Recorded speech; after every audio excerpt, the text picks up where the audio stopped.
is the streaming takes about 40 to 50 seconds.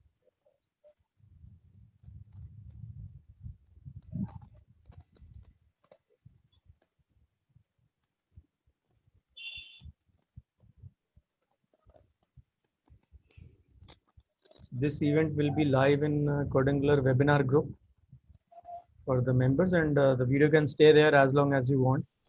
For those members who are not able to join today, they can watch it later also.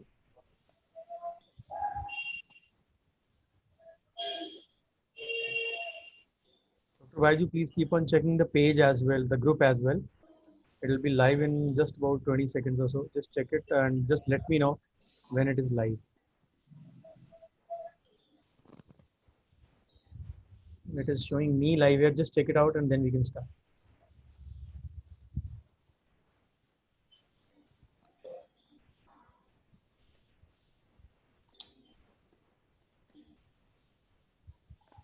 Not yet, sir.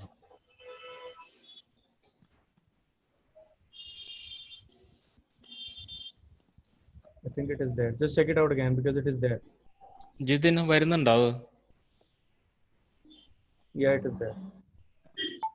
It's sir, it's sir, it's sir, Okay, great. it's sir. Great. It's sir, it's sir, it's sir, it's Great, sir, it's sir. great. Yeah, it's there. Okay, It's sir. Now it's there. Okay. sure.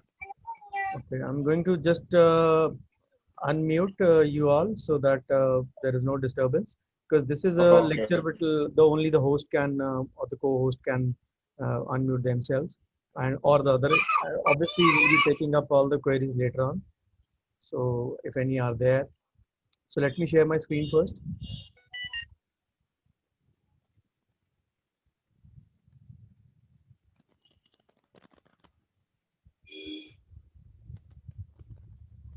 Is the screen visible, Dr. Baiju? Yeah. Yes. Okay, great. So good evening, friends. Welcome to today's webinar. So it just say is my second webinar in IDA Kerala, or say in any of the branches of IDA Kerala. I did a WhatsApp webinar in IDA Quantity branch in April end or so. Dr. Muhammad Arikat is a group member. He invited me for a practice management WhatsApp webinar. So, and Dr. Baiju I have known for more than 2 years now. So I remember when I started my paid WhatsApp group. I'm running 3 WhatsApp groups, but I started paid group in 2019. He was the first one to join in 2019. So thank you, Dr. Baiju, for a warm introduction. And my big thanks is due to Dr. Jolly, President, and Dr. Plato, Secretary, and all the EC team of IDA Coordinator branch. So without much ado, let's start today's presentation. I just request you all to pay full attention to it, because this is a topic which will require your attention. And yes, obviously there are a lot many queries at the end. This is a full day session as such, customized consent, but again, due to the paucity of the time, whatever best I can cover in this time schedule, I'll be doing it. So let's start. So my all presentations always begin with thanking the Lord Almighty, who's given me much more than what I deserve. So this is my brief biodata. Dr. Baiju has already say briefly about it. What I really cherish this qualification done from National Law School, Bangalore, Bengaluru, one of the topmost law schools of India. There are 5 NLS national law schools in India. The Bangalore is the one which is the topmost, and really they grill you really hard, so that the concept is totally inside you. I did this in 2008 or 9, 8 and 9, of course. It's been 10, 11 years. And believe me, it was an eye opener for me. And I didn't know the, say, even the M of medical legal ethics or the C of consent. After that, only I inculcated both these things actually into my practice. Of course, there were other things as well. So we are all here for this webinar on medical legal aspects, just a brief introduction. And again, the importance of the customized consent form. I'll be giving you a few examples in between. So surely, so this is the abstract of that, what we are actually going to cover in the ethics principle. The basic aim for all to follow ethics is that it should be like a uniform code, and every dentist should wear the same. And but luckily or unluckily, it's not the way we presume it to be. So thank you, IDA Coordinator branch, to invite me. So what exactly is ethics? Ethics is basically say lecture in moral science, if I may say so.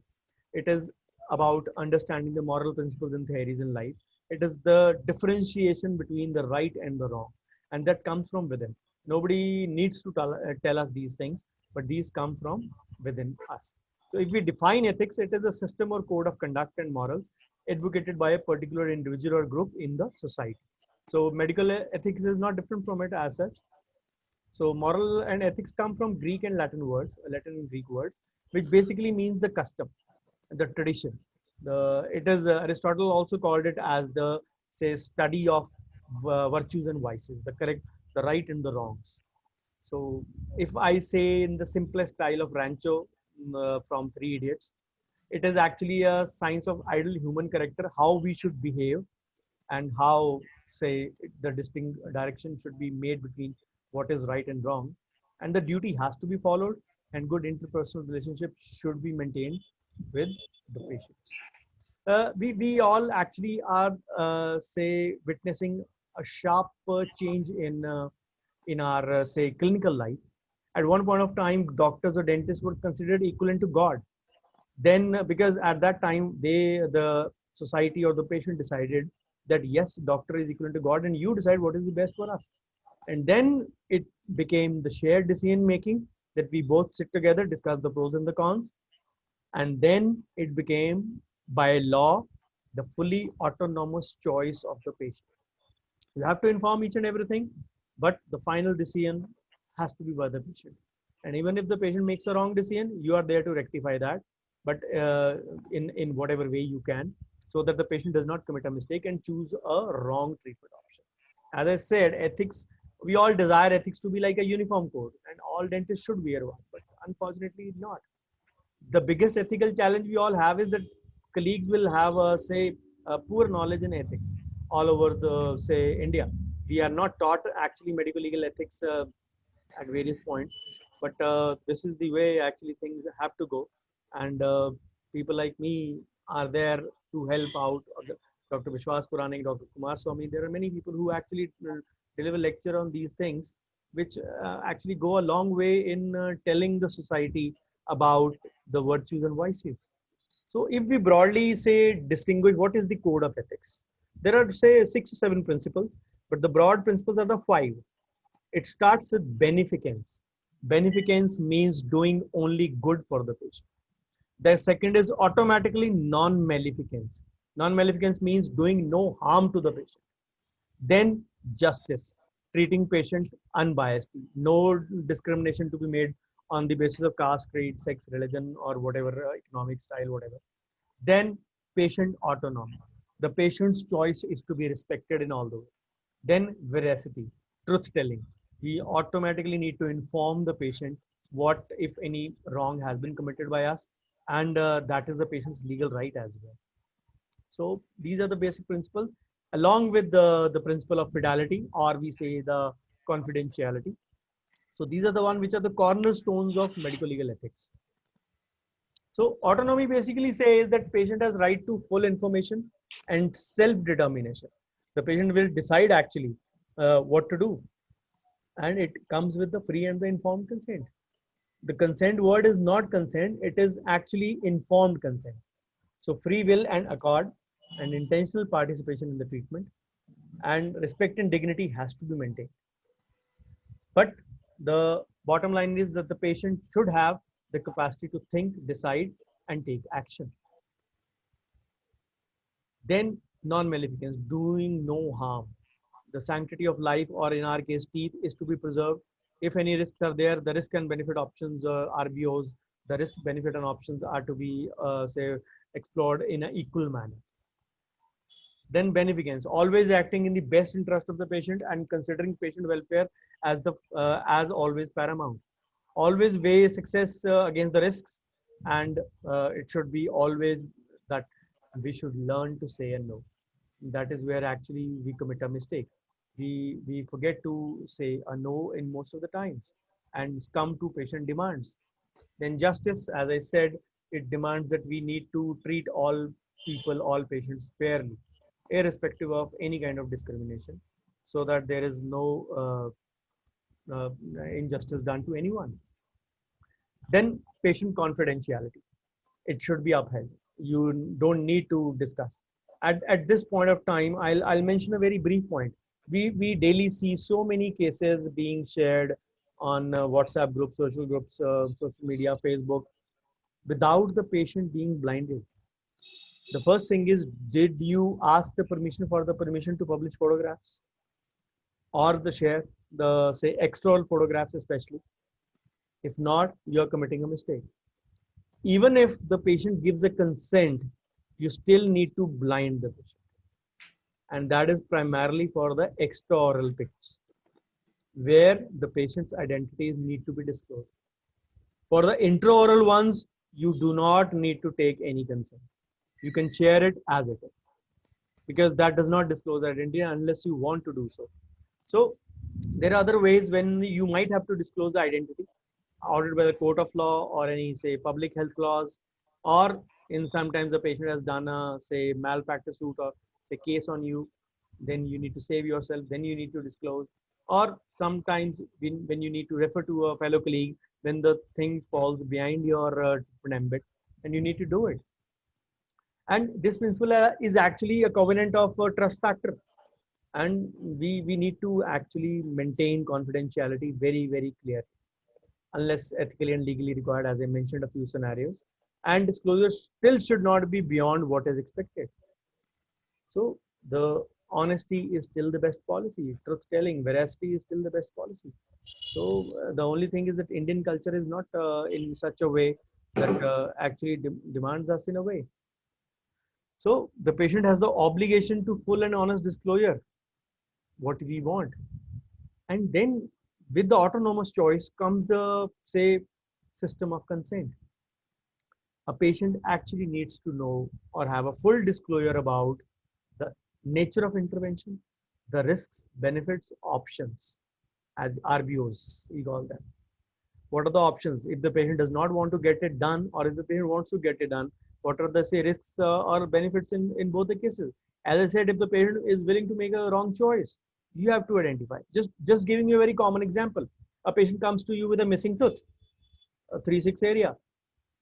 What would be your say plan of action for missing tooth? What will you recommend? Of course, presuming that all the things are fine, the adjoining teeth, periodontal status, other status, restoration, there is no caries, nothing as such. Everything is perfectly fine, but the patient has just a missing 3-6. What will be your options? I'll discuss 2 points here. Number 1 point is, as going by the Supreme Court ruling 2008, you have to disclose the patient, or I'll put it other way. The patient has all the right to know about all the options, irrespective of, in descending order, irrespective of whether he or she can afford it, or irrespective of whether you are offering it or not. Let me simplify. Even if the patient is a sweeper or a class 4, or say any caterer of, you don't have to do any discretion, because going by the principle of justice, you will still advise the first option as implant, whether or not you are doing implant or not. This is the thing. Then comes the bridge, or then comes the say cast partial, whatever in the order as they are acceptable all over the world. And in the last say line, or the last option, you will have a conventional RPD, which we call as a gum stripper. The patient chooses a gum stripper. Let's suppose the adjoining teeth are fine. Just let the patient know very, very clearly that we will go by what you say, but what you have chosen is a wrong thing.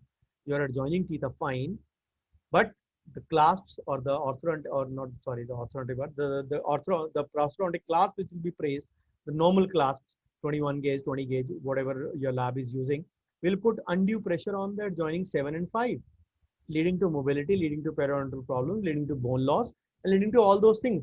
If still the patient wants to stick to that option, get a consent. That is where the principle of consent comes. You'll think, इस काम के लिए consent की क्या जरूरत है? छोटा सा तो काम है. RPD के लिए कौन consent लेता है? You don't have to wait in that sense. Wait in a sense that where you started from, what actually is the patient's complaint. Let's suppose you're given a, say, you don't take a consent. You don't do any documentation. The patient is the one from a good family, can afford it, but he still chooses a gum stripper. In spite of your all warnings, he goes ahead with that.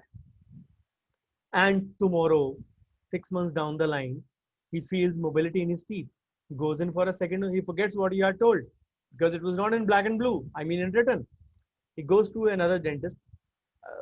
That this dentist gave me a this denture gum stripper or a conventional RPD. मेरे साथ वाले दांत हिल गए हैं. What to do then?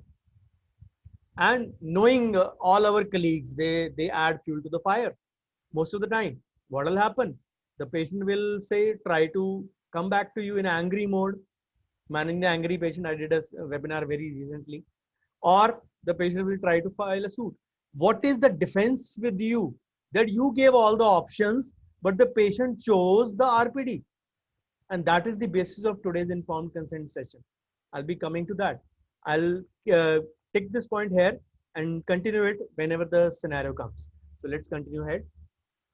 So what exactly is, say, part of informed consent? Disclosure, so that the patient can make an informed decision, understanding, comprehension, or he can comprehend what exactly is the information given to that.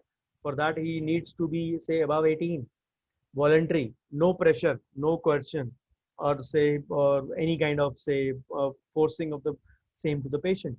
Then agreement, verbal or written, preferably written, to discuss intervention.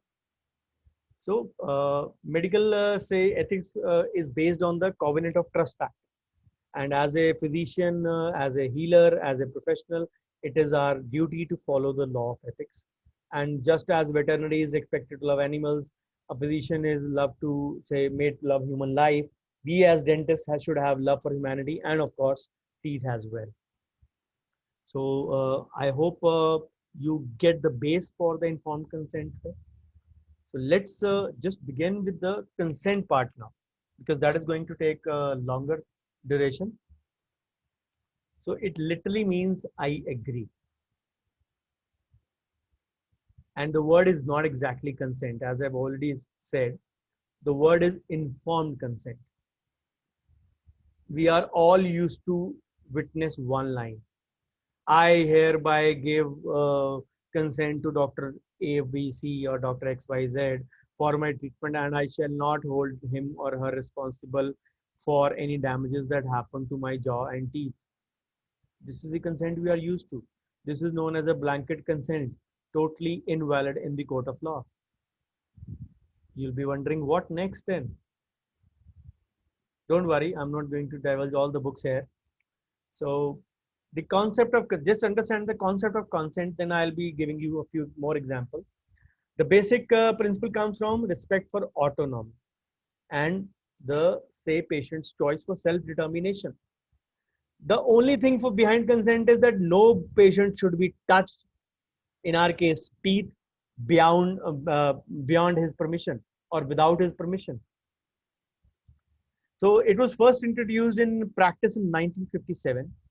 And like most people believe that consent is a event. Patient aaya, consent liya, sign kiya, and it is a process. It is not a one-time event. It has to go on. Informed consent means that you did not try to be a boss. You did not pressurize the patient to, say, indulge in what you wanted to do. The patient is an equal partner in crime. Not crime as such per se, but what I mean to equal bargaining partner. That the patient knew that what are the RBOs. These are the three words which will keep on repeating. They keep on repeating in my consent session: the risk, benefit, and the options. So informed consent basically transforms our God and say Bhakta relationship to a contract relationship. We, as I said, we have been living in those times when doctors were considered equivalent to God, but not right now. So literally consent means to agree. So the Indian Contract, we are bound by the Indian Contract Act also. It is a British Time Act. So many acts have been, say, revised by the Modi government, but still the 1872 Contract Act still remains. Its section 13 says 2 or more persons are said to consent when they agree on the same thing in the same sense. मैंने आपको समझाया, आपने वही समझा. This is the bottom line of consent. This is the perspective. I try to say, explain you, let's suppose a bridge. I'll prepare your teeth. The patient understands, you will remove my teeth. I'll reduce your teeth. The patient might understand, you will grind my teeth. Obviously, the meanings might be the same for prep, reduce, or grind. But yes, the patient needs to understand it in a way, in a proper way as well. So consent is basically an agreement or compliance or permission voluntarily given without any compulsion. And law says you can't use undue force, influence, mistake, fraud, because that will make all this agreement. This is basically अब हम लोग एक agreement में बंधने जा रहे हैं. It is not consent is like signing of the papers, and wherever the papers are signed, it is like a agreement only. So what are the four separate but quite interrelated elements of consent? I already told you. Let's look at them again. So voluntariness, it should be voluntary. Knowledge, the patient should be informed of every aspect. If you are not offering implants, your option for a missing tooth, let me take up that scenario for that 3-6 again. Your option for that 3-6 should not begin from a bridge. It should begin from an implant and conveying the patient that this is the best option, but I'm not doing it. My consultant is doing it. Or no, maybe I'm referring it to a colleague for this purpose. The patient needs to know it. Again, a scenario where 6 months down the line, you do a bridge. You don't inform the patient of the implant. 6 months down the line, somebody tells the patient of the implant, or maybe general awareness, people are Google informed these days, comes across an implant, because the selling point of implant is what? आपके आसपास वाले दांत grind नहीं करने पड़ेंगे. In a crude language, आपके साथ वाले दांत घिसाने नहीं पड़ेंगे. The patient takes it another way. घिसाना, reduce करना is something which is not taken as very kindly. मेरा अच्छा वाला दांत छोटा कर दिया. This is the way. We might be preparing it. We might be preparing it in a miniature form, taking due consideration of all the parameters, of all the alignments. But the patient will not understand it unless we inform it. And you gave a bridge. The patient comes back after 6 months. Why was not the implant done? Then you start making all kind of excuses. वो महंगा था, I didn't have it, or the kit was not there, and whatever, any damn sort of excuse. The patient has the full right to go to court for this. And what will be your savior? Nothing. Now come back to that point where I had left. You gave up, the patient chosen a RPD, and you said vehemently कि yes, मैंने आपको बहुत समझाया था. I made you understand. You said नहीं, I'll go in for a gum stipper. The patient will say, आपने मुझे उस तरह से नहीं समझाया था. He goes to court. Let's suppose he goes to court. What is the defense with you? You will say RPT के लिए कौन court जाएगा? Understand the patient economics first. The patient might be well off, but he still chose a RPT. I have had many examples in my clinic. Many well off patients choosing a very inferior option. Maybe they don't value their teeth, maybe they don't value their life. It might be a criteria, or maybe they are fearful. Maybe they are anxious. Maybe they are apprehensive of the injection that makes them choose a RPT. There may be multiple reasons. Get into the patient's psyche first. But once reality strikes, you have no defense. Why? Recently we had a case. The documentation is the most important part. We all say record keeping, record keeping. What is the part of record keeping? Inculcated. So consent is your savior only. How record keeping is related to it, I'll come to that. So it should be voluntary. The patient should have complete knowledge of all the options available. Then capacity for decision making. Means he should not be inebriated or in a, say, under the influence of drugs, alcohol, or any kind of thing. Then competency. He should not be, say, a minor. He should be a major, above 18, to make a decision. So for a consent to be valid, all these four elements have to be present. Remember this. So what are the types of consent? Just have a brief introduction of what are the types of consent. Many colleagues Dentist I am talking about, of course. They take a consent even for checkup. As per law, you do not, I repeat, you do not need a consent for checkup. If somebody has walked in, it is automatically a permission to you to check him. You didn't go to the patient's home to fetch him. So an implied consent is already there to check the patient. In this not to touch the patient aspect goes out of the window clearly. So this is an implied general physical examination. Of course, we do not say indulge in any kind of say genital examination, rectal, vaginal examination, or any inner parts examination. For that, you need to have an express consent. Usually, physicians, we don't need to. But if a dentist is injecting something, exposing the body part, you need to take a consent. That is a very simple. Then an express consent can be written or oral. You need to tell the patient, and even if there is no material risk, you still have to go with the consent. It is actually the informed consent and the best or the ideal form of consent.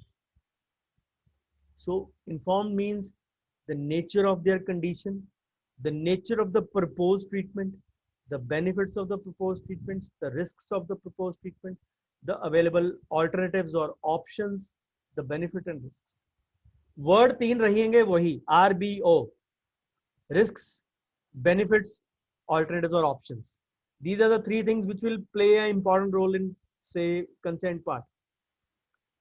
Remember, there is a very thin line to choose between a treatment part, and the courts accept this. They believe that medical science or dental science is not an exact science, and that you are not supposed to follow. Let's suppose I have had this condition. Obviously, consent has no role in that, but say I had this case in 2010 or 11. One of my very old patients came to me for a root canal of an anterior. I was doing a manual root canal at that time. Of course, even if doing a rotary, I still prefer a manual root canal in an anterior, in a central incisor, even till date. So I did a root canal, fully filled, up to my satisfaction. And the patient had some other problem in the adjoining teeth 6 months down the line. I was away for a conference at that time. So the patient went to another dentist. Obviously, the dentist took an X-ray, but that good colleague of mine just say sowed a seed of doubt in the patient's mind. इसमें तो rotary root canal करनी चाहिए थी, आपके तो manual कर दी उन्होंने. That you needed to do a rotary root canal in the central incisor, but your dentist did a manual root canal. And believe me or not, the patient came shouting at my clinic, and I was taken aback.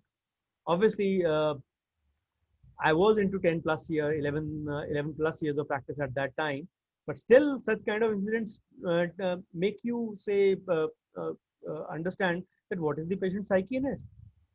And then I explained the patient, and I explained it to you in the court of ruling way. There is a ruling from Supreme Court as well. Just because a parallel line of treatment is available, it does not render the treatment A ineffective against treatment B. Both the treatment A and B means the parallel path, the manual and the rotary path. Just because that rotary is available, it does not render that. Obviously, if it was a curved canal, then obviously the preference would be a rotary one. Usually in most of the cases, but for a central incisor, not. Yes, as I said, there has nothing to do with the consent part in this. In the say, medical legal scenario in this. But yes, this is a thing which can happen. But these are the things which are going to save you. So remember the words risks, benefit, and options. You have to tell the benefits as well and the risks of not doing the treatment. Benefits of doing and risks of not doing. And any parallel treatment options available, and what is the best according to you, and leave the final decision to the patient. So informed means actually weighing between the risk and the benefit. If you don't do, the risk is more than 50. If you do, the benefit may be less than 50. You have to choose between the two options. And the decision making that comes when there is no risk is a simple consent. And when more information is given to the patient, it becomes an informed consent.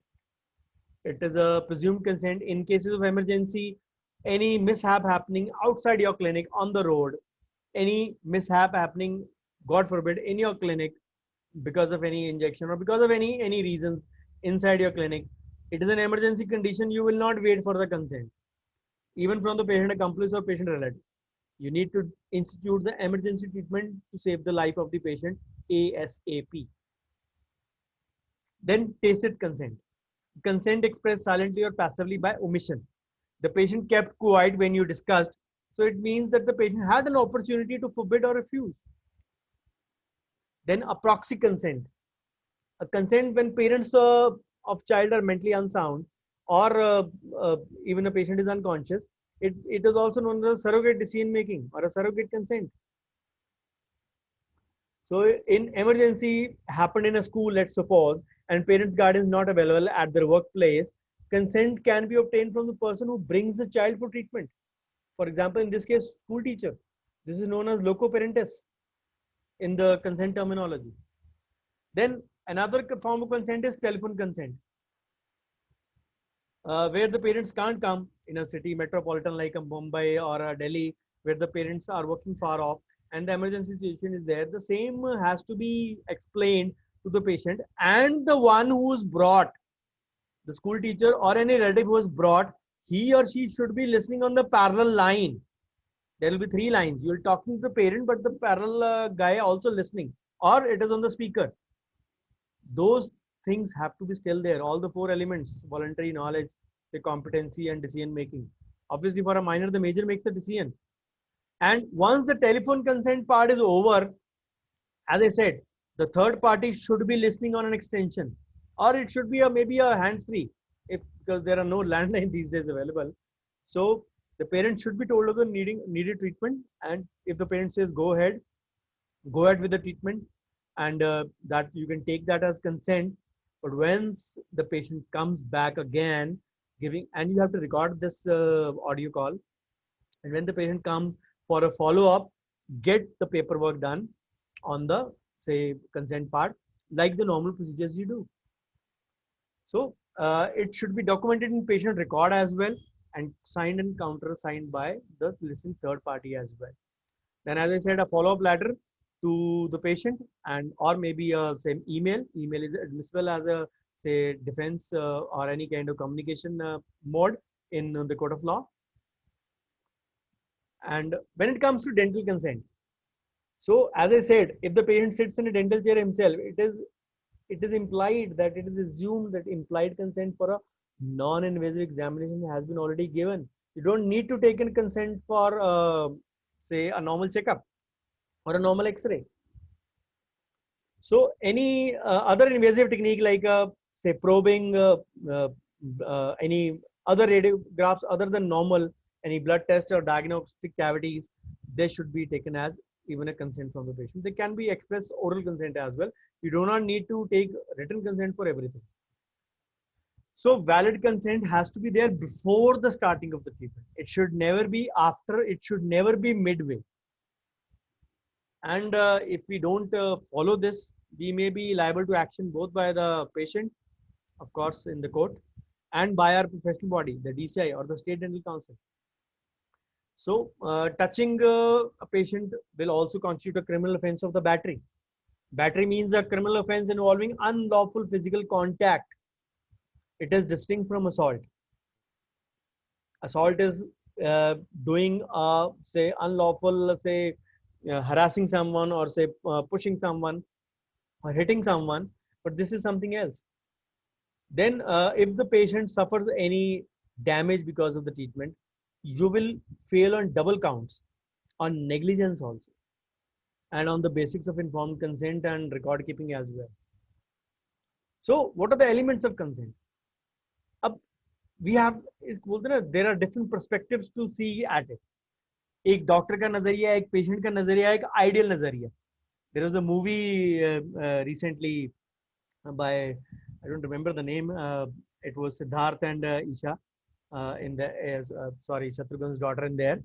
So they had 3 versions of that movie. One by the hero, one by the heroine, and one was the actual version.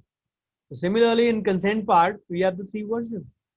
A physician standard will say what a typical physician would reveal, leaving out the intricacies part, and what information is say appropriate to disclose. Say we'll put a post and core.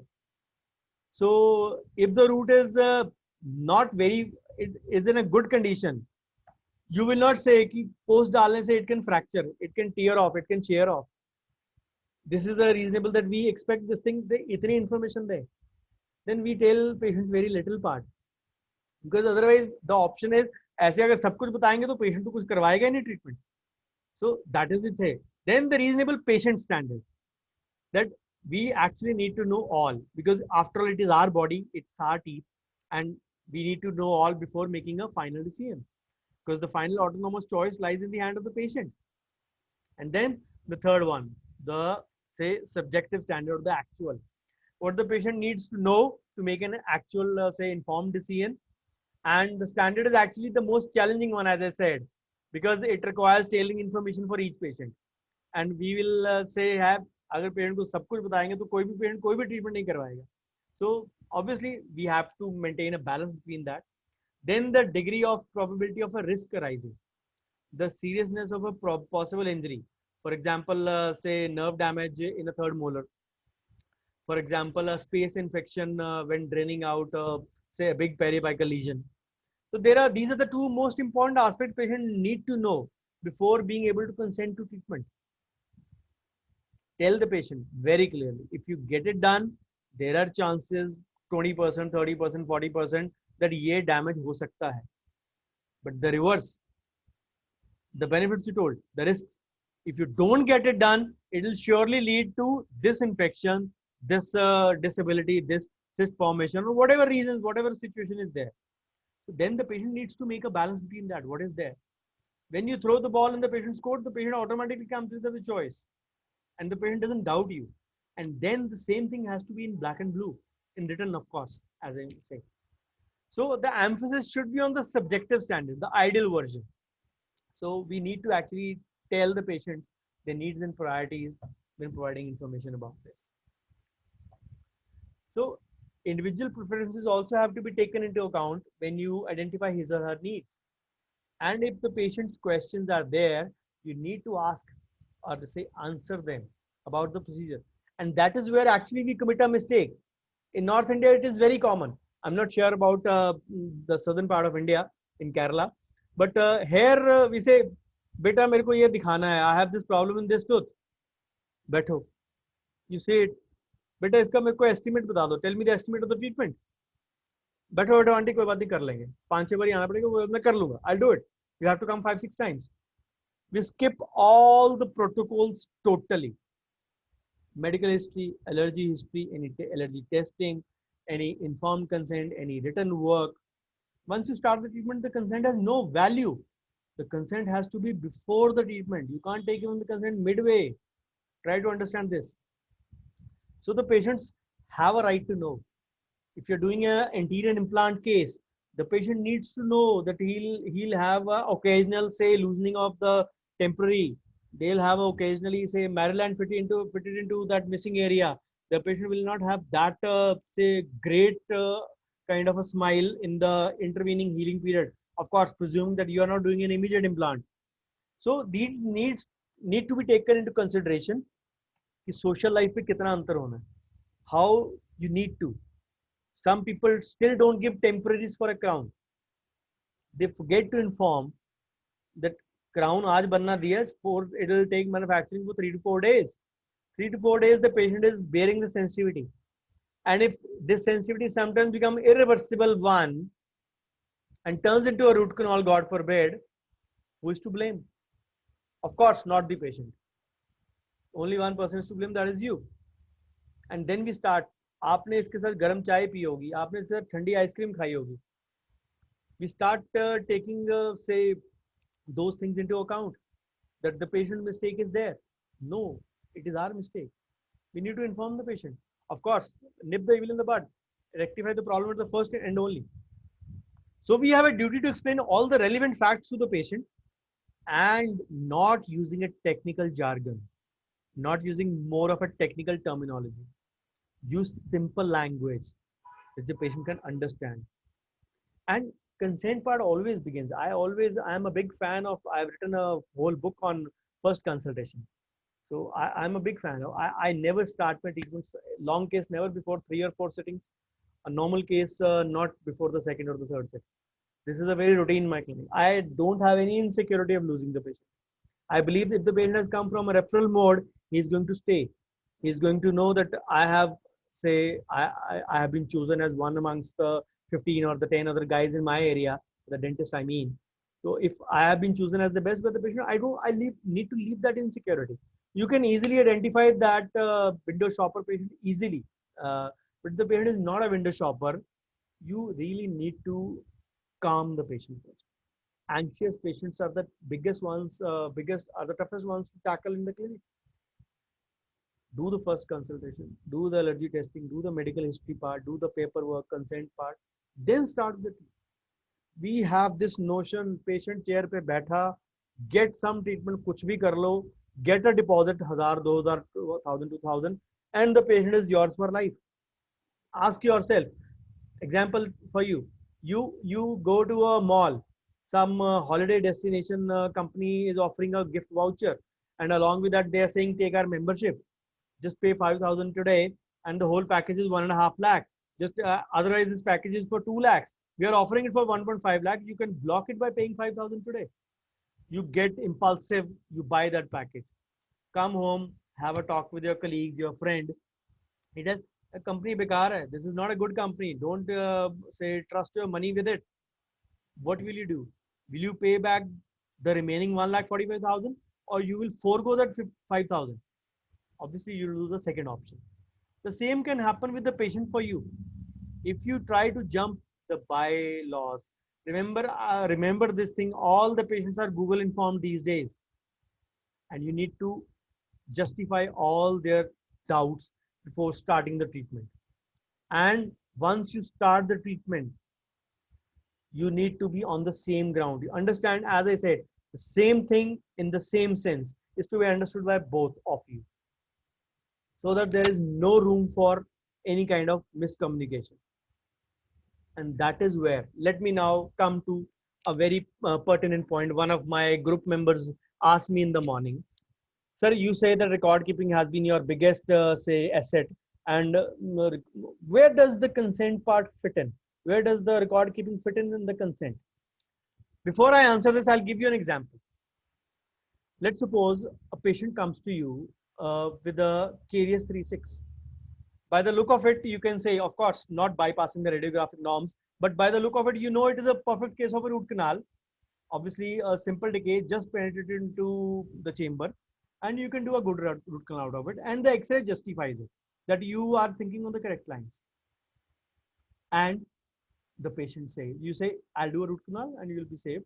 The costing with the crown and this would be, let's suppose, 7,000 to 8,000. The patient says, affordable patient, good economy class patient, remove this tooth.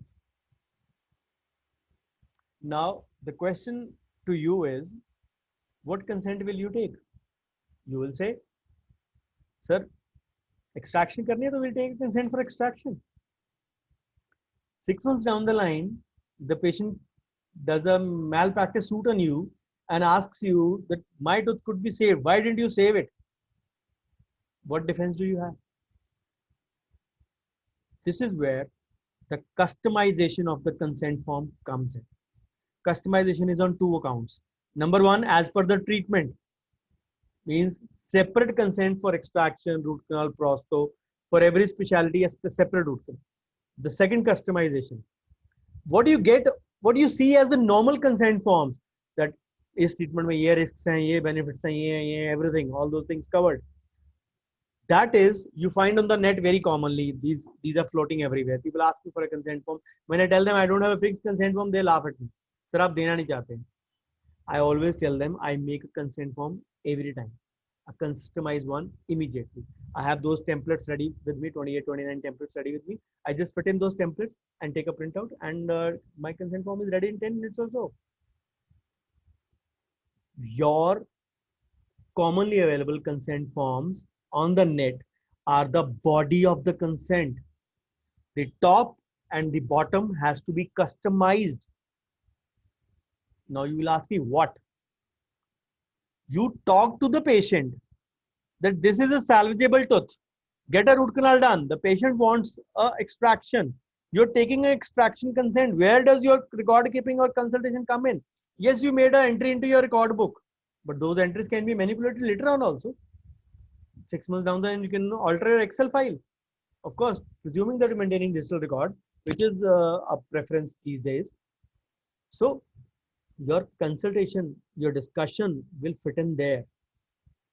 Then what is the amount the patient has to pay? The treatment, say, total charges are at the bottom. Then a scenario again, let me give you. The patient says, you go in for the patient decides for a root canal. Does not come after, gets first sitting, comes after 3 months. I was busy. Okay, no problem. I'll do the dressing. You do a dressing, then again disappears for 3 to 6 months. Comes again after 6 months. You are doing that same root canal for 2 years in that same amount. In that 2 years, your annual charges have revised twice. Where are those terms and conditions? That you need to get this treatment done in these much number of sittings.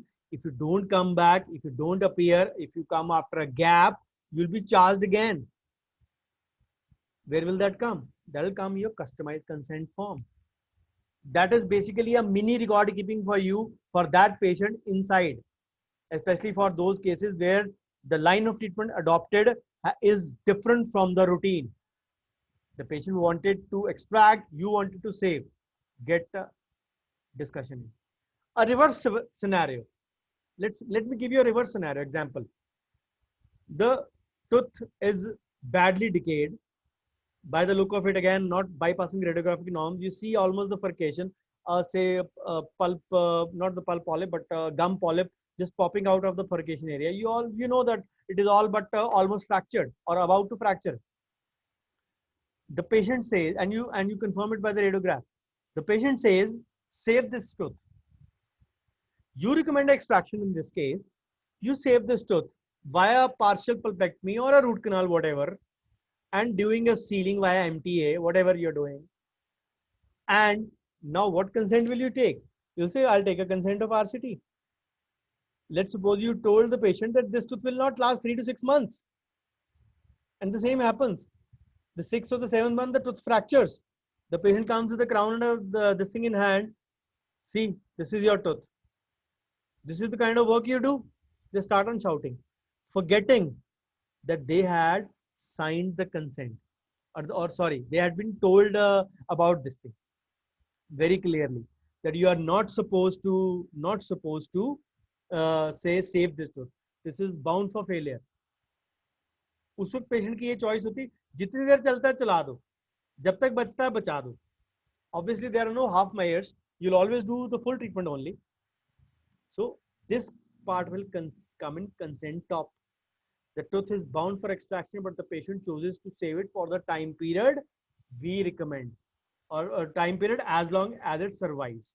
There is no, say, longevity offered on part of the dentist, and the patient fully understands it very well. All the doubts pertaining to this have asked by the patient have been answered vehemently. At the bottom, the cost part and the other terms and conditions of your clinic. Many people have other terms and conditions. If you don't come on time, if you're late by your appointment for 30 minutes, we'll give you another appointment. We'll not do you. Who's going to tell that? Once the patient is sitting on the chair, your everything goes haywire. You need to explain to the patient very clearly to do that. Have that faith upon the patient. Lose that insecurity of get rid of that insecurity of losing the patient. And this point also, that all the doubts of the patient have been answered. So a patient understand kiya ki nahi kiya, this is your responsibility. NAPH guidelines say the consent has to be bilingual. One English, one in the patient's local vernacular. The informed consent bylaws say the consent will be in the language the patient reads and understands. And at that point, consent is never between the doctor and the patient. It has to be a witnessed consent to be fully valid. There will be two signatures of witnesses. One will be the patient accomplice, one will be the doctor accomplice. Your assistant or your associate can be an accomplice and the patient relative. The most common question I get here is, sir, many times the patient comes alone for the treatment. Who said you to start the treatment in the first sitting? Unless it is an emergency.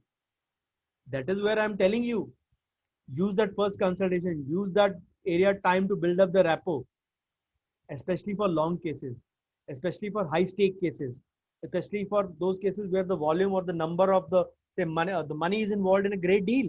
Remember this. So you should know that the patient has a good knowledge for these are the 6 parts.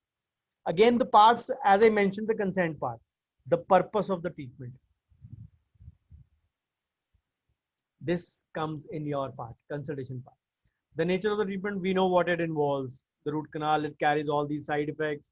It can have a perforation. It can have a, say, missed canal. It can have whatever. It can have a, say, whatever. It can have a apex bypass. It can have, say, going across, whatever reason. Then the likely effects and consequences. It can result in mild pain, mild swelling, mild whatever, all those associated with all the treatment. This comes in the body. You will get it very easily. Then the risk limitations and possible side effects. These are the 3 covered in the body of the consent. Then comes your first consultation point. Alternatives and how they compare. The RBOs come in again. How they compare means the risk versus the benefit. And then the cost. No consent form mentions the cost, but the customized consent form should mention the cost. So let me give you an example of the body of the consent. A root canal, endodontic therapy. This involves I authorize. Even for the photography, you have to take a consent that where these photographs will be used. The risks, the common risks: post-operative discomfort, swelling, restricted mouth opening, failure rate of 5 to 10%, or whatever it is. You'll find the bodies everywhere on the net. The only thing you have to understand is the top and the bottom, which you have to customize. Then you go on premature loss due to loosening, instrument separation, perforations, blocked root canals, calcifications, all those options. You can find it in plenty over the net. So informed consent does not happen only when the form is signed. Form sign ho gaya? No. We actually have to do a shared decision making and then shared discussion of the problems and then leave it to the patient to make a fully autonomous decision. And that can take place in one sitting or over the course of several encounters. Again, a part of shared decision making. So it should be procedure specific. That is why they need to be difficult. They need to be discrete separately. And they should avoid overly broad statements.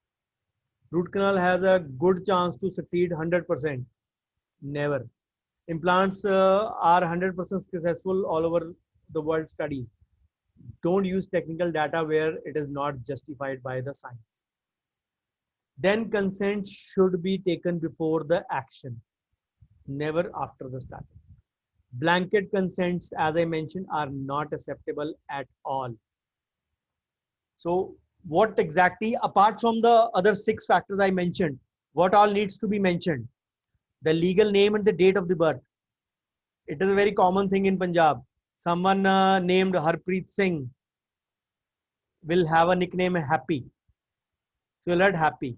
In a consent form, you don't need to write Happy. You need to write the name on the, say, legal document, the Aadhaar card, the PAN card, or whatever. You need to write that name along with the date of the birth mentioned over there. Then the legal name and the relationship to the pediatric patient, if it is a minor patient. Because the minor can't give a consent, the consent has to be by the major in that case. Then the diagnosis, then the nature and the purpose of the proposed treatment in simple language. Then again, the RBOs, the risk, benefit, and options. The other recognized against alternatives or the O's. Then a place to indicate that all the questions have been answered. The patient had this much doubt, all have been answered. Then place for signature of patient or legal guardian in case of minor. Then the dentist, the patient accomplice, and the office staff member, associate or assistant as a witness. 4 signature होंगे तो consent पूरा गिना जाएगा. Top and bottom customized, 4 signatures. Believe me or not, once 4 people have signed, the patient will think thrice before going to court. He knows it. He can make an excuse, मुझे समझ नहीं आया, साथ वाले को भी समझ नहीं आया, एसोसिएट को भी समझ नहीं आया, 4 people can't lie. So he'll think twice. So document is your biggest savior. Remember this thing. And sometimes some people I've seen in colleagues, I go to many clinics. I used to go to many clinics as a, say, consultant in the early phase of my career for third molar extractions. So, and they actually use this terminology. I accept this treatment with the understanding that I will hold the doctor harmless, or I will not hold the doctor responsible for any negligence in performance of treatment. Negligence, you do or not do, is not going to be decided by you or the patient. It is going to be decided by the medical board or the court. Of course, the courts are not that competent to decide the amount of negligence or say the kind of negligence. So they refer it to the independent medical or the dental board, which decides the treatment parameters. So these terminologies are known as exculpatory terms, which are invalid in the court of law. It is like, say, bargaining with the patient that I do your treatment, you don't hold me responsible. So in a different terminology, it can be say either you agree not to sue me, so I should not be guilty of negligence, and or if you are injured as a result of my negligence, I will not provide you services. So which is a wrong approach. So the patient can refuse the treatment at any time. Middle of the procedure, you're doing say root canal or doing a surgery, the patient raises a hand, sorry, I want to stop. You have to stop.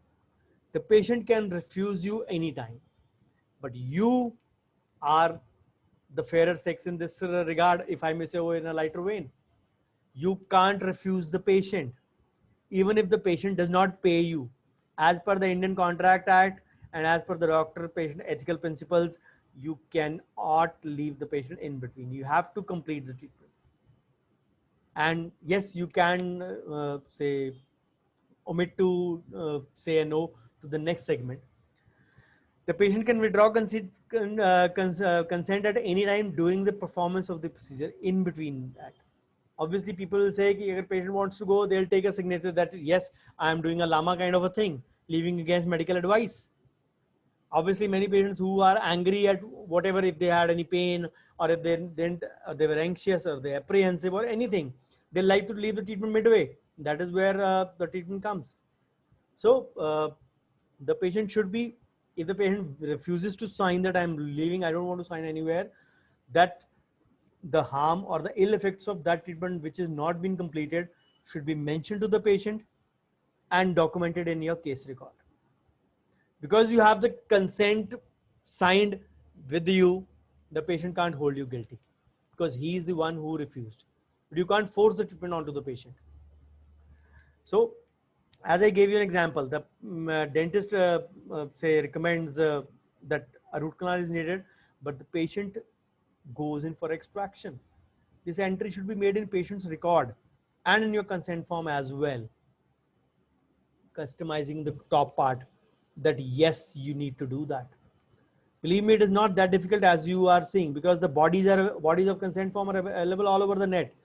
Just document your conversation with the patient or your consultation in the top part, your treatment details, the costing part, and your terms and conditions associated with that treatment. Of course, extraction is not never done in 2 parts or 3 parts. It is done in one go only. But the root canal sometimes is done in multiple parts. Mention your terms and conditions. Mention your say for a denture, for a prosthetic work, or for any kind of whatever rules are there, because these rules will differ from my clinic to your clinic. So how can my consent form be similar to yours? How can I consult in a different manner? I consider that as my forte. Your consultation might not be a forte. Of course, this is an art which you need to develop over the years. But once you develop this art, my consultation will still be different from yours. Maybe yours is better than me in coming years. So you have to document your consultation, what you have done. And then the main thing is, Do not jump beyond your skill set ambit. You're not qualified in a procedure, you don't possess the skill for that, don't go in for that. Of course, that is a topic of negligence altogether. Of negligence is a full-fledged part, which I just told you, that going beyond the skill set ambit. So once you have done every paperwork, everything, just still confirm verbally everything that the patient understands. आपको injection दिया जाएगा, आपके दांत में hole किया जाएगा. We'll use these instruments as a root canal, and this is the procedure we're going just in a short way, just to confirm the same, so that the patient is actually say conversant with what you are going to do, and you need to actually answer all the doubts of the patient. So the law presumes that the doctor is in a dominating position at the start. Remember, you can refuse a patient, but at the start. Once you institute the treatment, you start the treatment, you cannot stop the treatment midway. So the consent should be obtained after providing all the necessary information. And it is not a procedural formality. People treat it as a formality. कागज पे sign ही है, कोई बात नहीं, कर दो करो. It is a legal requirement of a medical and a dental practice. Unfortunately, we are not taught of this aspect. As I told you, I didn't know the C of consent before going to National Law School. It opened all my 6 indris of my body when I went there in Bangalore. So getting a mere signature on a form is not a consent. If the patient is rushed into signing a consent without giving information, consent may be invalid despite the signature. I've given you many parameters to do that, along with the witnessed part, which is mandatory for you to do. So most of us either ignore or are ignorant of the requirements of valid consent and its legal implications. Consent, people then ask me, how long is the consent valid? You did a consultation in March. Lockdown happened. The patient could not, obviously dentists were put under the scanner. The patient comes to you in September 2020. You taken a consent, you were about to start on Monday 23rd of March, Sunday 22 Janta curfew was there. So Monday 23rd of March you were supposed to start, but the lockdown happened. So you couldn't start. Is that consent valid today? That is the most common question. If there are no physical changes in the teeth to be treatment to be done, of course 6 months is a long time. Today is 23rd March or 23rd September, exactly 6 months. So if there is no physical change, if there is no change in your proposed action, if there is no change in your proposed intervention, the same consent will hold good. Consent remains valid for an indefinite period if there are no physical changes. If the tooth you were about to do an endo or a root canal has fractured partially, you need to really weigh the options of that tooth again, and thereby the consent part goes again. Since you haven't started, you can still do it. But even for those who started the treatment, let's suppose somebody started on say 16th of March, a week before, and a perfect endo case, but couldn't do the treatment. The patient is a senile, senior citizen, has comorbidity, and you yourself avoided the patient, that the patient should not come to the clinic. Now that the situation is improving slightly, or at least the fear factor is going, or we are maintaining apt precautions in our clinic, most of us, the patient wants to continue the treatment, but the tooth has fractured slightly. Is that consent valid or invalid? Now it is invalid, because that was done in consideration to that. But then no patient can hold you guilty for those say act of God which has happened. This is like an act of God only. I'm lecturing in God's state. Kerala is God's state, known as God's country, God's own country, sorry. So again, as I said, it should be confirmed at the time of surgery and should not be taken from the patient relative. There is a very classical case of a 44-year-old female who was undergoing a gallbladder surgery. Dr. Prabha Manchanda versus, I don't remember the exact name, against the doctor. The patient name was Dr. Prabha Manchanda.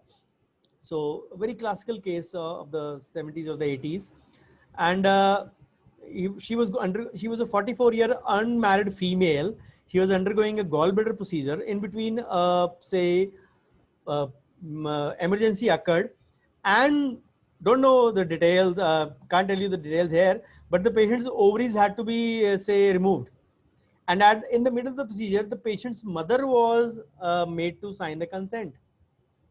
The doctor was held guilty that the female lost his chance of motherhood.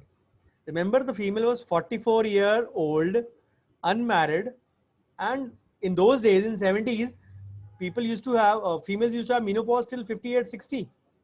Now with the evolution, the menopause is happening in the early 40s or late 30s even itself in many cases. But in that case, a 44-year female was, the decision was upheld and the doctor was held guilty because the consent will be taken from the patient if he is capable and knowledgeable to do that.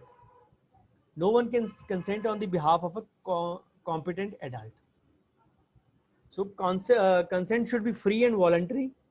It should be free. It is said to be free when it is not under undue pressure or coercion, undue influence, fraud, misrepresentation, or mistake.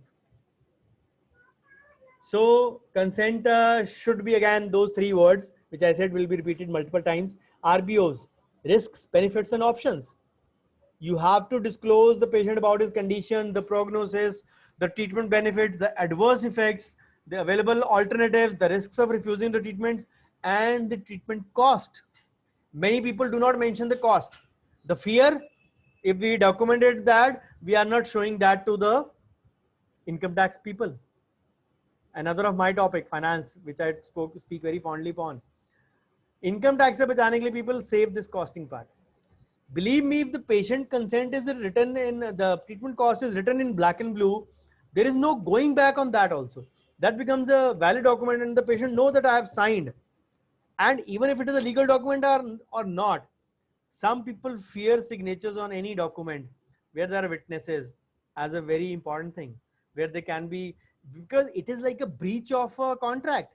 It is like a doctor-patient contract, and if it is against the provisions of the Indian Contract Act 1872. If somebody is, say, breaching that contract, he will have to bear the consequences. So people say, payment puri nahi aati patient ki, consent mein kariye, payment वैसे भी आ जाएगी. Of course, practice member also plays a role in that. Again, one of my topics, apart from medical legal. But then these three are interconnected with each other. People ask me many times, why do I lecture on these three topics?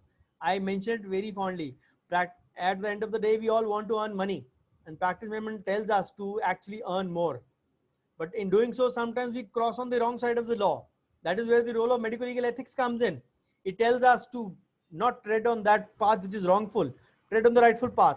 And once you have earned money in a rightful manner, treading in the right way, if you can't earn from your own money, knowledge of finance, financial literacy, I'll be detailing, I have a lecture this weekend as well. So financial literacy is a must for everyone.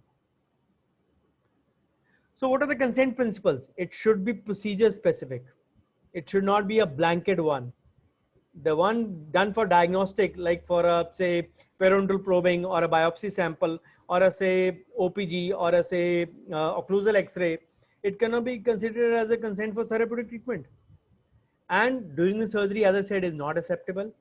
Blanket consent is not valid. I mentioned at the start, I authorize Dr. A by C to carry out this procedure in the course of my treatment. This is not valid.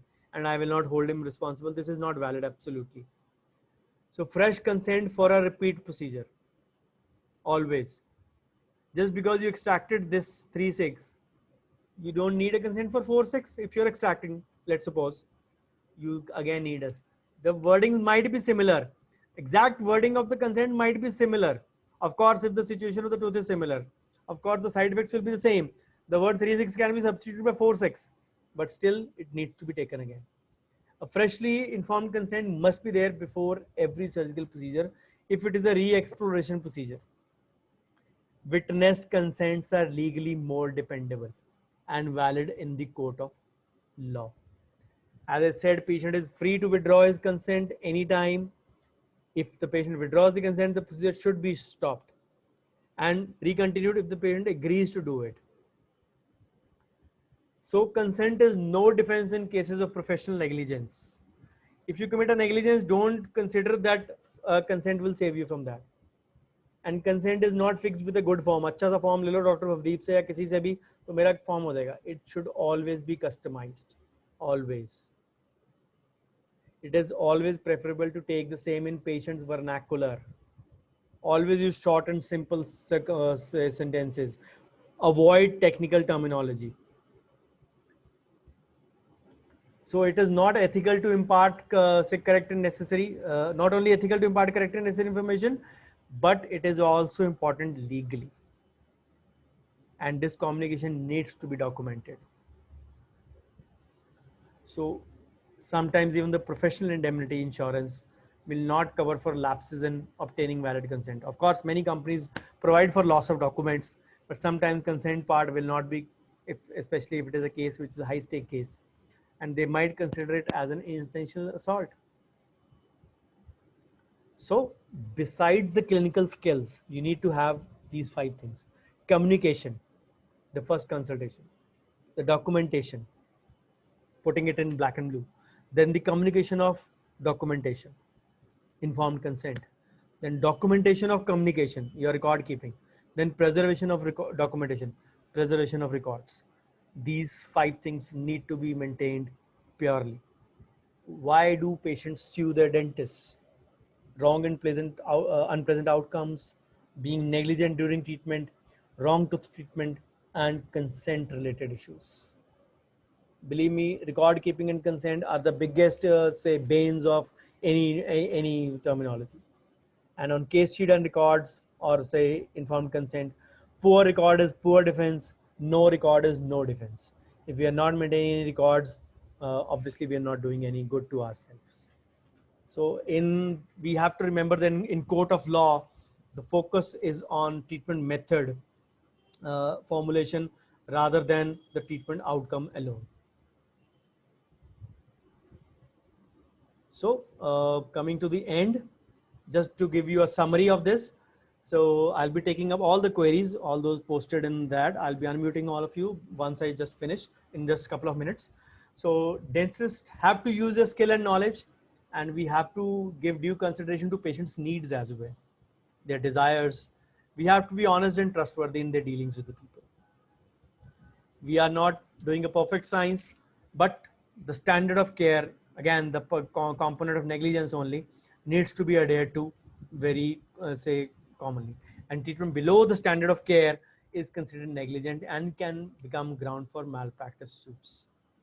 So most common malpractice suits involve failure to diagnose. We are in a hurry. Failure to treat.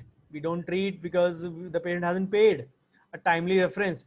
We jump beyond our skill set, and then involves general dentists to treat beyond their level of competence. Remember, these are the banes of treatment which we need to actually take care of. So thank you so much. A couple of announcements before I stop my share and take up the queries, whatever they are. So this is my YouTube channel. Dr. Baiju mentioned about it. So if you forget the channel link, all my social media presence is by my name only, Dr. Bhavdeep, without any name underscore. So go to YouTube. There are more than 114 videos. So there are short videos, there are webinars, there are say lectures, there are full day lectures also uploaded in over there. So do subscribe, and I do keep on uploading these things over there. So this is my email and website and contact if you need to get in touch with me in any way. So I run a WhatsApp group as well on practice management and finance. So Dr. Baiju is a member of it since long. So I plan to keep it till 5, but now the 6th one is temporary one is created because people keep on leaving 1 or 2 another day. So I just keep on transporting people from T to the main groups. So I have a paid group as well. Dr. Baiju is a member of both. So even one of the paid group members joined today when it is from January to December. So whatever money we collect goes to my NGO that I run along with my friends, CFC, Can Fight Cancer. So if you want to become a part of it, you are most welcome. So the upcoming sessions for me, for my paid group are this Friday about the new clinic guidelines, never opening a new clinic in a rush, taking the first step cautiously. The people, even who have opened up or are on the phase of opening up, this happens on Friday, same time. Saturday, 7:30, the basics part 4, financial planning. It is with the Kolkata study group, the dentalpreneurs. So these are the ones. And then another one, September end on Wednesday, 30th. stress management for the dentist, simple and easy way, other than meditation or other aspects which we can handle. So one thing I always appreciate at the end of my presentation is please send your valuable feedback either on the WhatsApp group or on your say Facebook page or in the chat box. Bookies and brickbats both would be welcome in equal measure. So thank you so much once again, IDEA Kodangallur. So I stop my share for questions and I'll be taking them all. Just let me change the settings so that you can unmute yourselves. Okay. Let me take up the ones which are already there in the chat. Dr. Mittal says, whether video recording of consultation is essential or not. It depends upon you, Dr. Mittal. You can go in for a video recording, but the patient has to be informed that the video recording is to be done beforehand and the patient's permission has to be there. Don't need a written permission. It can be a verbal permission or say express consent as well. So thank you. Thank you. Thank you. So any other queries, you can unmute yourself one by one and please go on asking whatever you can. How to take consent for consultant orthodontist? Who will sign, consultant or clinic owner? Say, this is a part again which I cover in negligence part. You have to remember the patient walked into your clinic. Whosoever signs the consent, you or the associate or the consultant, the final responsibility is yours under the head of vicarious responsibility. If any mishap happens to the patient or if any say grudges of the patient are there, it has to be handled by you only, because the associate, even if the associate or the say consultant or the visiting dentist signs, the blame is onto you, not to the consultant. Okay.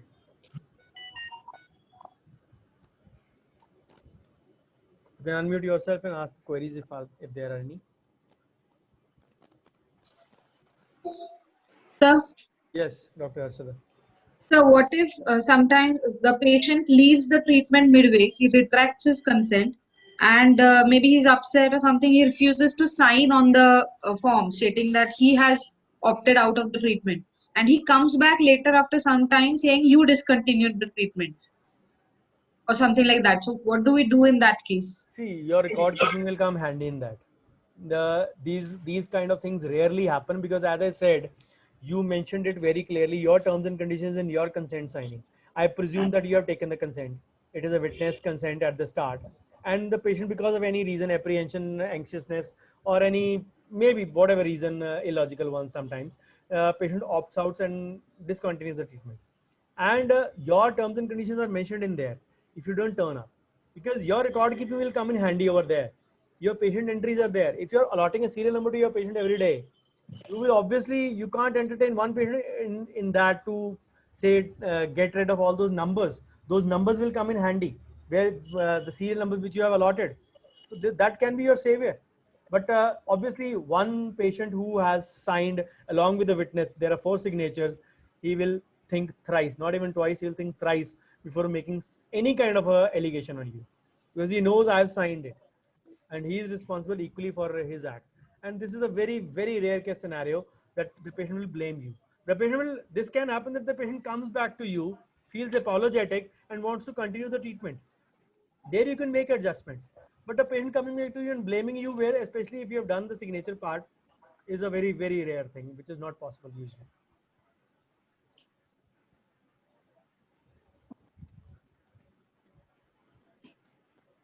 Any more queries?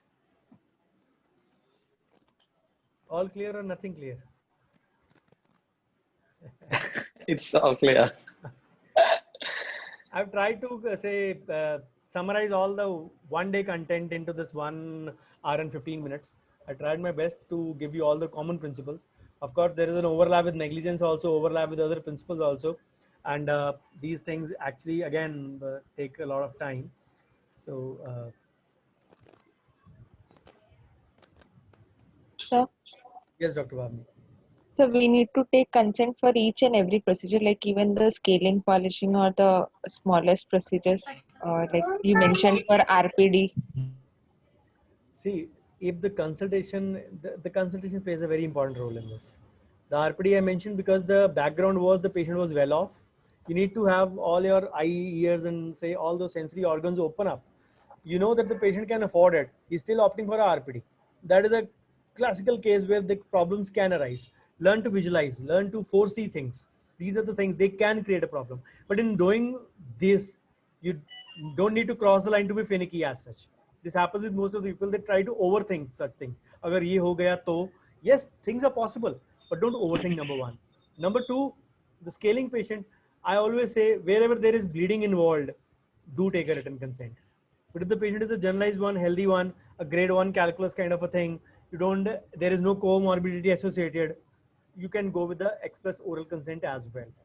You don't foresee any kind of mobility or any kind of bleeding as well, much of it, if I may say so, you can go with the oral consent.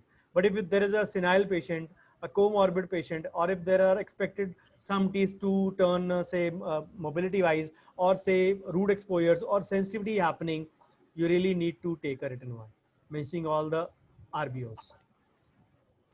Obviously, there is no O for scaling as such. But in cases where after scaling periodontal surgery or deep gingival curettage is needed, then those options should be mentioned in the. Those are already the surgical ones. Surgical procedures always take a consent. Will always need a consent. You can't proceed in the surgical things without consent. We are talking about the routine procedures. Yeah. Surgical, you don't proceed without consent. Not even oral. You need to have written, of course. So now in cases like lower anteriors where there's so much of calculus and If you can later on, if you can foresee a lot of bleeding, if you can foresee sensitivity, lot of it, if you can foresee mobility, take a radiographic diagnostic thing before. If you say expect that these things are going to happen, do take a written consent. Mentioning all the things that some amount, let the patient make a decision that yes, a mobility can be expected or a grade 2 mobility can be expected. Then again, you are the best judge to decide it. But tell the patient along with that, and that should be written, that if you don't get it done, the grade 2 will turn into grade 3 or 4. That has to be written into it. That is the way you actually, that is the only way you can overcome, say, outweigh the risk part. The risk of mobility can be weighed against, if you don't get it done, grade 3, grade 4 can happen. I explain it a very common, simple language in North India. If somebody detests against any kind of treatment in lower anteriors especially, I have a demographic chart which has a very small bony reference into this. मैं उसको ये बोलता हूँ, ये इस दांत की left हड्डी दूसरे दांत की राइट हड्डी है, इनकी दीवार कॉमन है, सांझी दीवार है, अगर उसकी दीवार जाती है तो इसकी भी जाती है. So one teeth will mean you are actually say losing out on or making 3 teeth more mobile if you're not doing it. India में नेगेटिव चीजें जल्दी समझ आती हैं. And it is not that you have to actually make the patient fearful. You have to tell the exact truth, which you know it is truth. If you don't treat the grade 2, it will turn into grade 3 and 4, eventually losing to the loss of tooth, and sometimes loss of 4 teeth, because the 4 teeth are interconnected with a very thin interradicular bone, interdental, interseptal bone between them. You need to understand that. Just convey to the patient in a common language. And if the patient still says, I don't want to go in for it, respect the patient decision. No harm in that. Don't make a kaddu like move, I always say.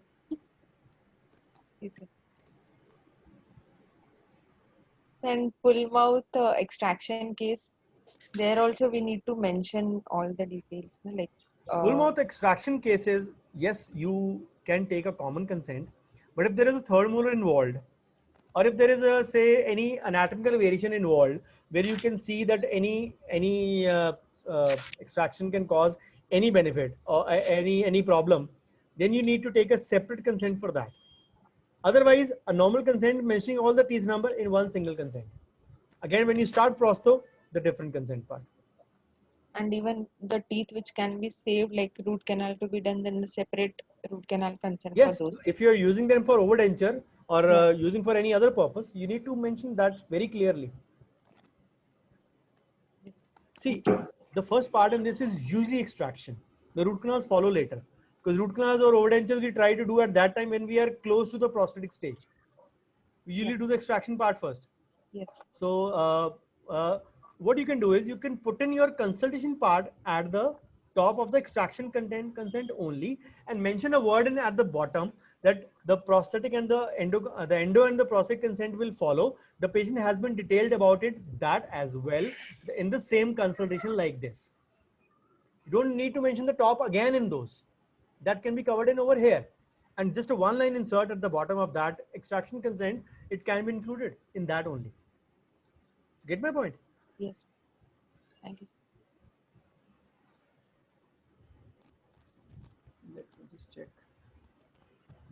For how much time the same signed consent should be preserved?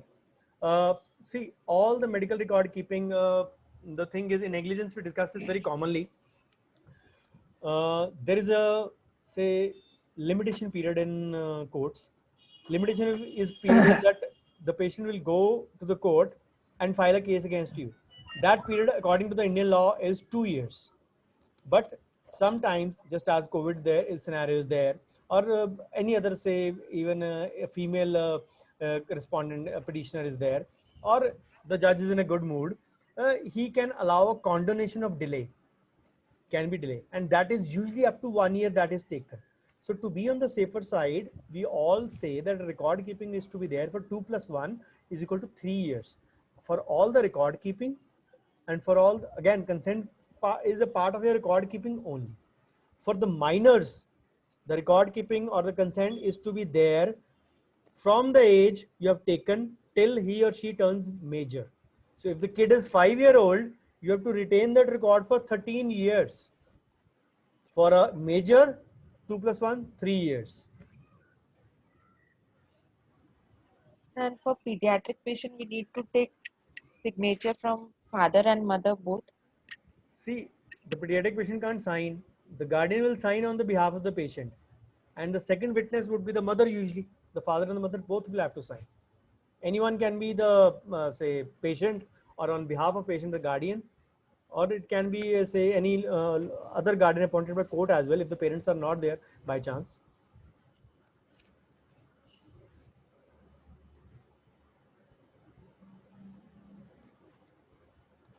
So any more queries?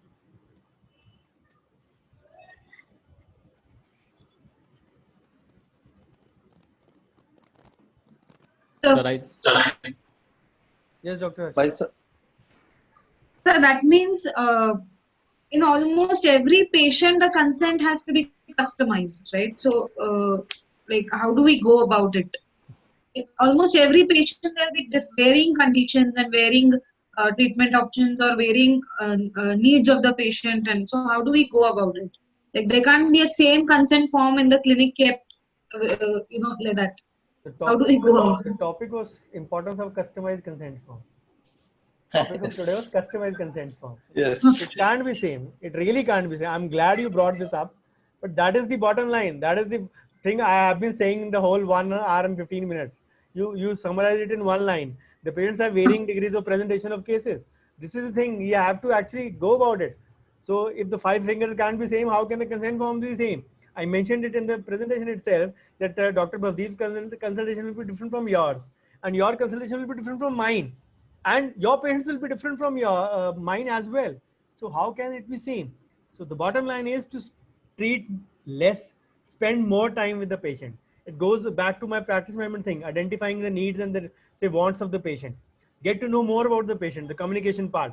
Understand the patient's, say, desires, what he wants. There might be a hidden desire. He might have come for a, say, 1/6 or a 2/6, but he actually might be having a, say, inhibition about smiling openly because the central incisor might be crooked, might be broken, might be discolored, might be anything else, might be, say, shady. So it can be something else. So this is the way. What I do in a customized consent form training is that I say they're not more than 28 to 29 templates. They are the pre-formed template. The patient presented with this condition, patient presented with this condition, we option for this. There will be very few variations. I have those things ready with me in my templates. I just copy and paste at the requisite consent form. The terms and conditions are already there for different procedures. For endo, they are separate. For dentures, they are separate, which are applicable in my clinic, again, not in your clinic. So then the treatment part, the costing part, we mentioned the total cost over there. The breakup, we mentioned, I don't mention the breakup over there. And I mentioned that one line, the breakup, if desired by the patient, can be according to, can be given to him separately on that separate form. मैं उसमें detailing नहीं करता हूँ. Let's suppose a root canal 2000, crown at 4000. I don't do that. I do the total part, and I mention one line covering everything. That if the patient demands, that separate detail can be given in a summarized form if the patient desires so. So that you can simplify your consent form as well. It needs not to be too long. The consent form can ideally be 2 to 3 pages very easily. But the main thing is that you have to read it out to the patient as well, and let the patient understand or know it that he or she has understood it well. Then only he is going to sign. I told you many people are very finicky about signatures. Even on a plain paper, they will not mention it. So spend time with the patient, especially for high stake cases where multiple treatment options are involved. You have to do a few root canals, you have to do extractions, you have to do a bridge work, you have to do cleaning, you have to do restorations. You have 5 different specialties separately. So you need to take because I follow the way separately. I do all extractions in one frame, not in one setting, but in one frame. Then I start with all endos. Then I start with all maybe then the scaling part or the profile access, then the endo, and then the say core buildup or the restoration, and then the bridge work. If the patient is not an implant patient, this is the scenario for multiple. I call that also full mouth work because I've done so many. I've done thousands of those kind of full mouth cases, not full mouth rehab, I may say, but the full mouth cases where actually the treatment planning and the sequence becomes a great deal importance. You need to spend a real good time in that because the one condition is there very importantly that the patient needs to know actually that the needs to have the adaptability that you should be at least using one side at a time. एक side से बेचारा खाता रहे ना, दूसरी side कर दोनों side कर दोगे तो फिर खाएगा कैसे?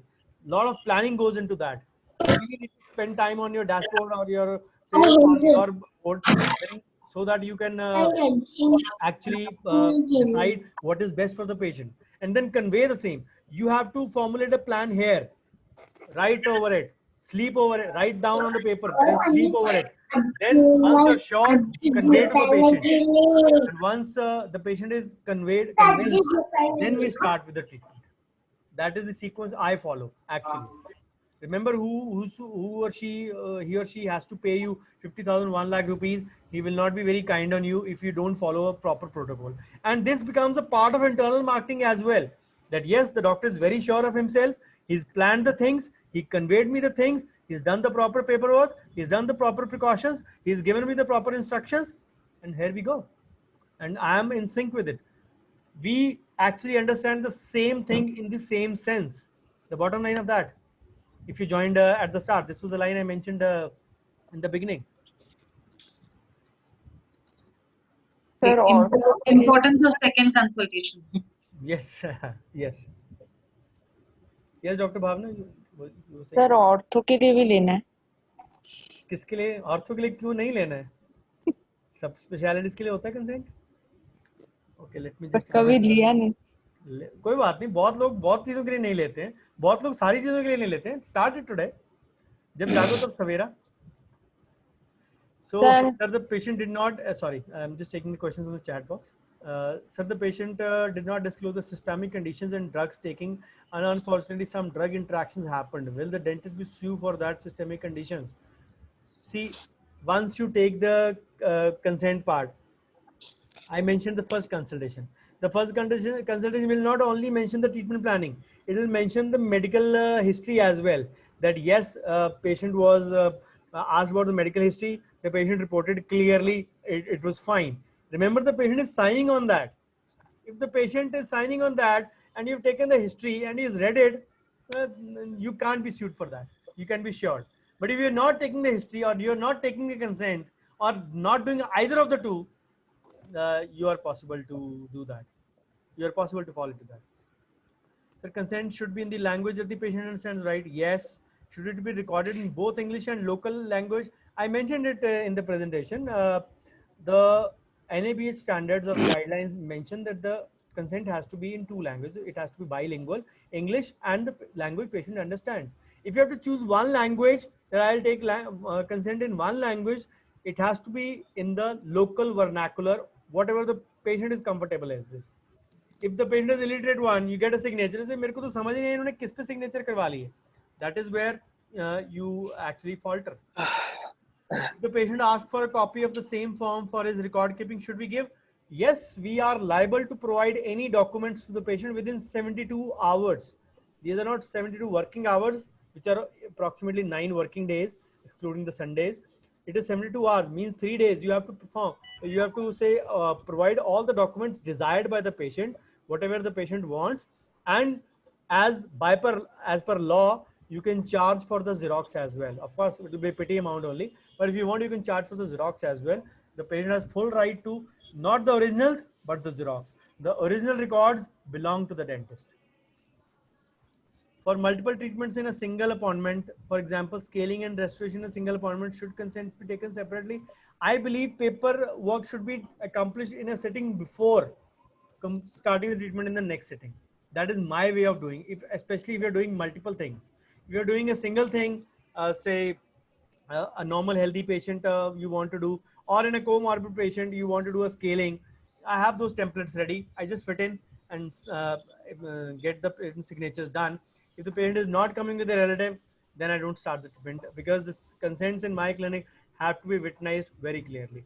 They can't be with a simple signature, single signatures as such, because that gives me more authority over or more control over my consent form. Yes, Dr. Bhavna, you can ask now. So in case the patient and patient accomplice both don't understand English or they are illiterate, then can we explain what is written and then can we obtain the sign? But then again, it has to be in a language the patient understands. The Then written will be also in the same language, not in the English. What you said you have to do, you have to explain to the patient in that language, but then that language is to be written only, not in the English. Or else we can ask the patient to bring someone like their kids who are like know English at least. If the kids are major, fine. If the kids are minor, then it will be a problem. So because in local vernacular like language, we don't know Yes, all yes, the terms. It is difficult to say understand those things. But yes, and some things are taken wrongly by many patients as well, if we talk in that sense. So yes, if that will be a better one. Thank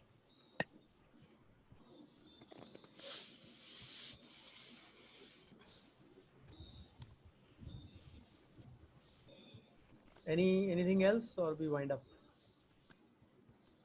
Sir, we will. Okay, Dr. Baiju, all yours. Dr. Plato.